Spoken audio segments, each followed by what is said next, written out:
9h, 10h30 sur Radio Espace Guidé, retrouvez les grandes gueules ou le débat citoyen sur la radio d'opinion. Savoir et comprendre l'actualité. Politiciens véreux, fonctionnaires corrompus, promoteurs immobiliers voyous, justice passive. La Guinée devient-elle mafieuse ? Les grandes gueules d'Adafo Média ne lavent pas plus blanc, mais vous permettent de défendre votre pays en vous informant. Avec les grandes gueules d'Adafo Média, dénoncez les turpitudes, nous garantissons le secret des sources. Envoyez vos documents à espacefmguinée.info, rubrique Contact. Les grandes gueules d'Adafo Média ou le socle de la liberté d'expression en Guinée. Les grandes gueules. Tout sur les dessous de l'actu. Ici, l'actu rime avec liberté de ton sur Radio Espace. Dernière ligne droite de cette émission, les GG. En ce jeudi, vous connaissez les versions des jeudis, c'est 2h30. Et donc, nous allons poursuivre notre émission dans un instant. Nos derniers invités, M. Ibrahima Sori Nimaga, connu sous le nom de Bleu Bleu, qui est candidat à la présidence de la FEGIFOOT. Vous le savez, le comité législatif de la FEGIFOOT, c'est pour bientôt, c'est pour le mois d'août plus exactement. Et un candidat déjà déclaré, M. Ibrahima Sori Nimaga, dit Bleu Bleu. Il sera accompagné par M. Diallo, secrétaire général du district communal de football de Matoto. Ils sont déjà avec nous dans nos locaux. Mais avant de poursuivre, nous allons continuer avec cette actualité, ce bras de fer du côté de la minière entre une particulière, une opératrice économique et l'État guinéen. Un coup d'œil rapide sur les derniers messages reçus avant de poursuivre. Je félicite madame d'avoir toujours dans la société civile parce que c'est une femme d'attente, une femme battante, je pense qu'il veut dire. Elle est véridique. C'est un message signé par Ba Tchorno Mamadou. Appliquez-vous un tout petit peu. Et autre message demandé à tous les hommes responsables politiques, que ça soit de la mouvance de l'opposition, le message n'est pas achevé. Lamine dit à Dr Makale qu'il y a seulement Soussou et Peul à Koya et il n'y aura jamais problème entre les ethnies en Guinée. Bachir, c'est Bachir qui le dit. Bonjour les GG, c'est Ivoirien depuis Matoto. Vraiment, je suis d'accord avec Dr Makale Traoré, je suis fier d'elle. Cet autre message, oui ou non, monsieur le compteur revient à zéro. C'est un message de monsieur Bakalidou. Ce dernier message, c'est docteur qui crée tous les problèmes aux Blancs. On va poursuivre cette émission. Dans un instant, on va appeler monsieur Komara qui est déjà en ligne. Monsieur Komara, rebonjour. Bonjour.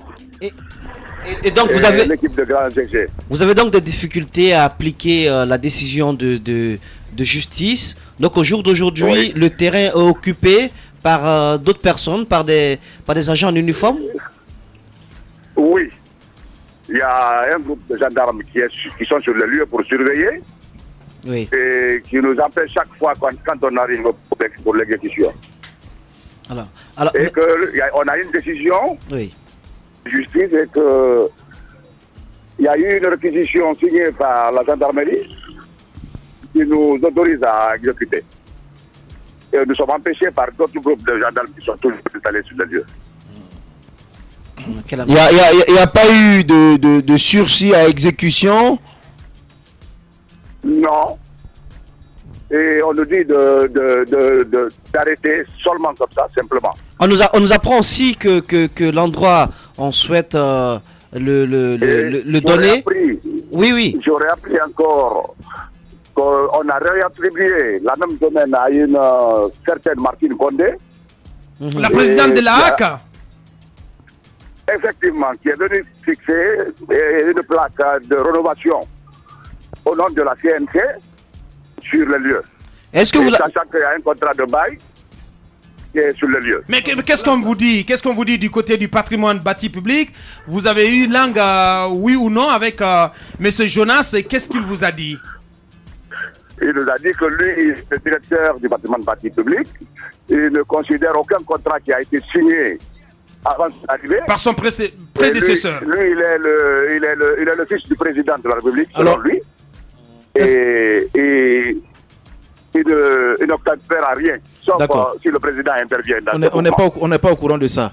Alors, est-ce que vous avez versé quelque chose à l'État quand vous signez ce contrat? On ne doit rien. Non, oui, mais la question, oui, on a appris que vous avez remboursé les frais de construction de la bâtisse qui est sur le domaine. Au cadre du patrimoine bâti, les services techniques du ministère de l'Habitat ont fait un contrôle sur la vieille bâtisse qui était sur le lieu. Oui. Et après, il s'est révélé qu'on devrait payer un montant à la Direction nationale du patrimoine bâti pour le remboursement de ce bâtisse. Oui. Et on est allé payer à la trésorerie du patrimoine bâti même. Et dans le reçu, on en a. Et vous avez payé combien, M. Komara? C'est ce qu'on a envie de savoir. Ce contrat vous a coûté combien exactement? On a payé 62 millions 200 et quelques mille francs. Bien. Alors, ça veut dire qu'en remboursant les frais de construction de cette bâtisse, l'État était dans l'ordre d'exécuter ce contrat de bail qu'il a signé avec vous. Effectivement. Bien. Aujourd'hui, qu'allez-vous faire, M. Komara, au nom de la dame Aïssata Diallo? Qu'allez-vous faire pour récupérer ce domaine? Nous sommes derrière encore toujours. Je demanderai aux autorités qui sont mêlées de ça et à côté, et sans paraître, de se retirer, et que c'est un dossier qui est signé en due et bonne forme. Et on s'est acquitté de tous nos droits, et que je n'aurais pas pensé qu'une dame républicaine pouvait penser à se mêler d'une situation en sachant qu'il y a un contrat derrière. Ça dépend. Bien. En tout cas, il ne nous reste plus qu'à vous dire merci, M. Komara, d'être intervenu sur notre antenne ce matin. Merci. Oui, merci, c'est moi qui vous remercie. Merci, au revoir. Je n'ai pas tous les éléments d'information, mais je crois que Moussa Moïse et vous-même, vous semblez maîtriser le dossier. Mais le principe, mais qu'est-ce que ça vous explique que une décision... l'État renie ses engagements. Oui, mais au-delà de l'État. Non, au-delà de l'État, attention. Oui. Attention. Il y a plus fort que l'État. La justice. Écoutez, la justice fait partie de l'État. Il faut le rappeler. La justice a rendu une décision.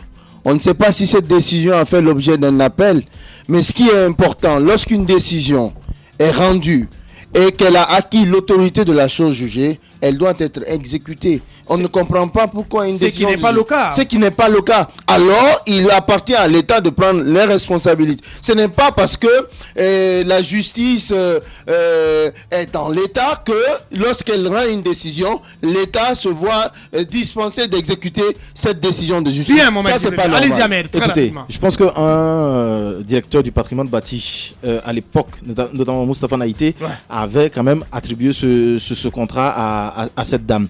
Alors, a recommandé que ce contrat, ce domaine soit attribué à la dame. Voilà, à titre de bail, il faut le signaler. Ouais. Je ne suis pas contre. Mais si aujourd'hui l'État souhaite donner, comme le monsieur l'a dit, il y a une plaque du CNC ou je ne sais rien. Donc, à mon avis, peut-être que l'État veut récupérer son endroit, l'État veut récupérer son terrain pour mettre à la disposition d'une institution peut-être. Et que doit-il faire Justement, ce que je déplore, c'est que pour moi, l'État n'a pas bien agi dans ce sens. Si un contrat est attribué à une personne et que désormais on souhaite récupérer le terrain, si l'État souhaite récupérer le terrain, je pense que c'est simple. Qu'est-ce qu'il faut faire exactement? Il faut faire dans les règles de l'art. Ce dossier ne devait même pas arriver à la justice. Je pense que si M. Jonas avait fait dans les règles de l'art, on aurait quand même pu expliquer à ces personnes qui n'ont pratiquement rien fait sur le terrain, il faut le signaler, et récupérer le terrain pour mettre à la disposition de qui l'État veut. Je pense que l'État est libre de donner son terrain à qui il veut, et moi pour moi je trouve pas d'objection. Il faut le faire dans les règles de l'art. C'est ce que je dis.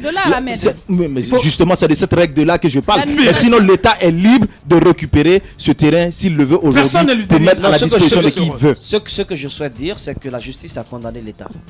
Justement, c'est pourquoi j'ai dit que Jonas n'a pas. On ne peut donc pas aujourd'hui dire que simplement parce que l'endroit pour être réattribué au CNC. Le CNC n'existe pas d'ailleurs. Peut-être c'est pour la construction de nouvelles bâtisses pour la HAC. Même si cela doit être fait, je pense que ce n'est pas la méthode. Déjà, la façon par laquelle les occupants ont été chassés des lieux, ce n'était pas la bonne manière. Mais aussi, on ne tient pas compte des documents des documents légaux qui ont été signés. Ouais. Et donner, notamment le contrat. D'ailleurs, le ministre, l'ancien directeur du patrimoine bâti n'a pas pris la décision dans son bureau. Il a d'abord écrit au ministre de l'aménagement du... C'est le ministre de la ville qui a signé le contrat. Qui a signé le contrat. Je pense que toutes les procédures à différents niveaux ont été respectées. Aujourd'hui, si on doit réattribuer le domaine, je pense qu'il faut passer par de bonnes méthodes. Il ne faut pas décourager les gens. La bâtisse, elle était très vieille. Nous avons feuilleté l'ensemble des documents. On a vu comment est-ce que la bâtisse était. Eux, ça ne rapportait rien à la caisse du patrimoine bâti public. Aujourd'hui, non seulement il y a ce contrat de bail, mais aussi il y a des retombées financières derrière. Il faut savoir juger les choses. Et sans oublier que cette dame a payé déjà, a remboursé déjà l'État au titre des frais de construction de la bâtisse. Ce que moi je ne comprends pas, c'est un peu la continuité de l'administration. C'est pas parce que vous êtes arrivé que vous allez remettre à l'eau tout ce que vos prédécesseurs ont fait. Je pense que l'État peut avoir besoin d'un domaine qu'il a déjà cédé, mais il faut le faire dans les règles de l'art simplement. Un quart d'heure pour arriver à la fin de cette émission. Nos derniers invités sont avec nous et on les reçoit dans un instant. Politiciens véreux, fonctionnaires corrompus, promoteurs immobiliers voyous, justice passive. La Guinée devient-elle mafieuse? Les grandes gueules d'Adafo Média ne lavent pas plus blanc, mais vous permettent de défendre votre pays en vous informant. Avec les grandes gueules d'Adafo Média, dénoncez les turpitudes, nous garantissons le secret des sources. Envoyez vos documents à espacefmguinée.info, rubrique Contact. Les grandes gueules d'Adafo Média ou le socle de la liberté d'expression en Guinée. 9h, 10h30 sur Radio Espace Guinée, retrouvez les grandes gueules ou le débat citoyen sur la radio d'opinion. Savoir et comprendre l'actualité. Les grandes gueules. Tout sur les dessous de l'actu. Ici, l'actu rime avec liberté de ton sur Radio Espace. Eh bien, donc, on reçoit donc nos invités. Ibrahima Sori Nimaga qui va s'installer dans ce studio. Et Yaya Diallo, il est secrétaire général du district communal de football de Matoto. Lui, il est déjà installé. Nous allons les interroger. Ibrahima Sori Nimaga, donc, qui est président fondateur des Flammes Olympiques et directeur adjoint du stade annexe du 28 septembre. Donc, c'est un acteur du monde du football guinéen. Et Nimaga est candidat. On le connaît sous le nom de Bleu-Bleu. Et il est candidat à la course à la présidence de la FEGIFOOT. Mohamed Gibril, déjà deux candidats annoncés, AKB, Next International Guinée, et ce candidat que nous recevons, Bleu-Bleu, deux candidats donc face au sortant Super V. Super V. Alors justement, nous avons un des candidats dans ce studio, Monsieur Nimaga, bonjour. Approchez le micro s'il vous plaît. Dans les GG. Question simple, vous avez décidé de vous porter candidat à la présidence de la Fédération guinéenne de football. Est-ce qu'on peut connaître les raisons qui vous ont poussé à vous porter candidat? Les motivations. Ok. Donc bonjour. D'abord je vais me présenter. Ouais. Directeur adjoint du stade annexe, président du club Flamme Olympique, électeur. Donc j'ai 50 électeurs. On a fait une réunion. Je suis choisi comme le président. C'est à cause de ça. Candidat, hein? Voilà, le candidat. Ouais. C'est à cause de ça maintenant. Parce qu'on ne peut pas laisser le football guinéen sans prendre les décisions. D'accord, sans prendre les décisions. Ça veut dire qu'il y a un constat qui vous a amené. Quel est le constat qui vous a amené aujourd'hui à vous présenter comme candidat? Qu'est-ce que vous pouvez changer si on vous fait Quels sont vos atouts? Bon, déjà, vous connaissez le président Super V, il a beaucoup fait pour le football guinéen. Quand je viens aujourd'hui en tant que président de la Fédération guinéenne de football, je ne vais pas travailler beaucoup, parce qu'il a beaucoup fait. Mais vous êtes, on ne vous comprend pas, vous êtes candidat. Vous allez juste venir parachever ce qu'il a fait. Voilà. Donc je comprends. Est-ce que vous n'êtes pas alors celui qui... Parce qu'on ne sait pas d'abord si Super V sera encore candidat à sa propre... Voilà. S'il est candidat, qu'est-ce que vous allez faire si Super V est encore candidat? Non, moi je suis venu pour prendre la Fédé. Hein. Non mais, bon, vous êtes candidat, vous allez achever peut-être les projets qu'il a commencé, mais vous avez quand même des projets pour la fédération. Quels sont vos projets? Une fois à la tête. D'abord, je ne peux pas parler tout, parce qu'il y a mon directeur de campagne. Bien, alors, je me réserve d'abord. Monsieur Yaya Diallo, on va l'interroger. Allez-y, voilà. Qu'est-ce qui a suscité cette candidature, la candidature des Bleus-Bleus? Ok, je commence par me présenter. C'est Diallo Yaya, secrétaire général du district de football de Matoto depuis octobre 2010. Et en même temps, secrétaire général du club communal AS Matoto, dont vous connaissez tous. Et voilà, il y a un moment, on a entendu parler des bruits, un certain bruit autour de la présidence de... Ce bruit, c'est que les élections concernant la Fédération guinéenne de football s'annoncent à l'horizon. On a entendu parler de plusieurs candidatures. Est-ce que vous comprenez? Pour le moment, il n'y a qu'une seule candidature, à part la vôtre. Oui, la candidature déclarée de AKB à travers les antennes, nous l'avions entendu. Et ça, je vous dis, on a été choqués tout de suite. Pourquoi? Parce que sous la pluie, sous le soleil, nous formons des joueurs. Est-ce que vous comprenez un peu?